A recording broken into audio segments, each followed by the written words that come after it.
Purihin ng Diyos, purihin ng ating Panginoon. Defensive ka ba?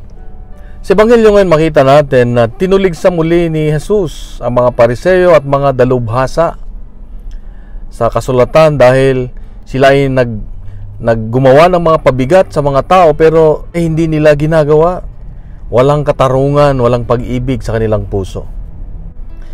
Ang paalala ng Diyos sa atin ngayon ay maraming pagkakataon na tayo ay kakausapin ng Diyos, kokonsensyahin ng Diyos.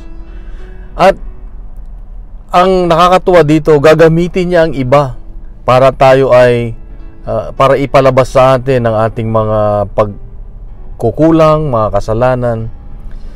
Kaya nga may mga pagkataon na tayo ay pagsasabihan ng iba, kunwari yung kaibigan mo, yung mga magulang mo, kapatid mo, o mga boss natin sa trabaho.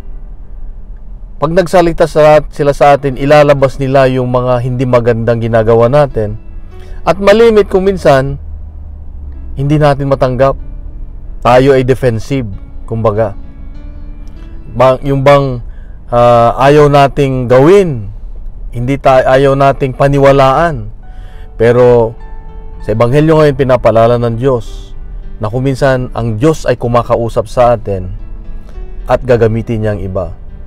Ngayon, kung sa tingin mo ikaw ay kinokonsensya, sa tingin mo ikaw ay nasasaktan, dapat ang tugon natin ay magpasalamat tayo sa Diyos dahil tinuturuan tayo ng Diyos na magiging mas mabuting tao at mas makatulong sa atin sa pagpapabanal.